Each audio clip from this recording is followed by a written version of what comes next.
उत्तर प्रदेश की राजनीति में बड़ा अपडेट सामने आया है। मशहूर घोसी विधानसभा सीट एक बार फिर सुर्खियों में है। समाजवादी पार्टी के विधायक सुधाकर सिंह के निधन के बाद यह सीट खाली हो गई है और अब जल्द ही यहां उपचुनाव कराए जाने वाले हैं। विधानसभा सचिवालय ने आधिकारिक रूप से सीट रिक्त घोषित करते हुए अधिसूचना जारी कर दी है। आइए विस्तार से बताते हैं पूरी खबर। नमस्कार, मैं प्रेयसी और आप देख रहे हैं भारत एक्सप्रेस यूपी का डिजिटल प्लेटफॉर्म। उत्तर प्रदेश के मऊ जिले की घोसी विधानसभा सीट जो पिछले कुछ वर्षों में राजनीतिक उतार चढ़ाव का केंद्र रही है, एक बार फिर से उपचुनाव की दिशा में बढ़ चली है। समाजवादी पार्टी के विधायक सुधाकर सिंह के निधन के बाद यह सीट आधिकारिक रूप से खाली घोषित कर दी गई। विधानसभा सचिवालय ने इसकी अधिसूचना जारी करते हुए राज्यपाल, मुख्यमंत्री, विधानसभा के सभी सदस्यों, मऊ के जिलाधिकारी और मुख्य निर्वाचन अधिकारी सहित सभी संबंधित विभागों को इस बारे में जानकारी भेज दी है। नियमों के मुताबिक किसी भी प्रकार की अचानक स्थिति जैसे कि किसी जनप्रतिनिधि की मृत्यु, अयोग्यता या इस्तीफा की वजह से जब कोई सीट खाली होती है तो उस पर 6 महीने के भीतर उपचुनाव कराना अनिवार्य होता है। इसलिए उम्मीद है कि घोसी सीट पर भी आने वाले महीनों में राजनीतिक हलचल तेज होगी और नया प्रतिनिधि चुनने के लिए जनता एक बार फिर मतदान करेगी। 20 नवंबर को क्षेत्रीय सपा विधायक सुधाकर सिंह का बीमारी के चलते निधन हुआ। सुधाकर सिंह अपनी सादगी और क्षेत्र में मजबूत पकड़ के लिए जाने जाते थे। 2023 के उपचुनाव में उन्होंने भारतीय जनता पार्टी के उम्मीदवार दारा सिंह चौहान को 50,000 से अधिक वोटों के भारी अंतर में हराया था।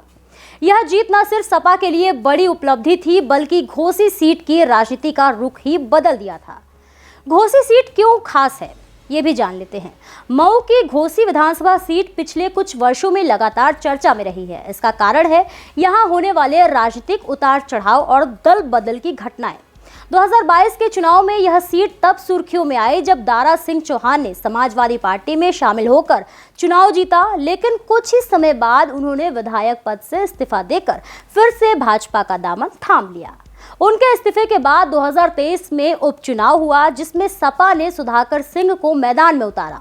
बीजेपी ने दारा सिंह चौहान को दोबारा टिकट दिया, लेकिन मुकाबला बेहद एक तरफा रहा और लोगों ने सपा को स्पष्ट बहुमत दिया। सुधाकर सिंह की जीत ने घोसी सीट को फिर से राजनीतिक मानचित्र पर एक अहम स्थान दिलाया।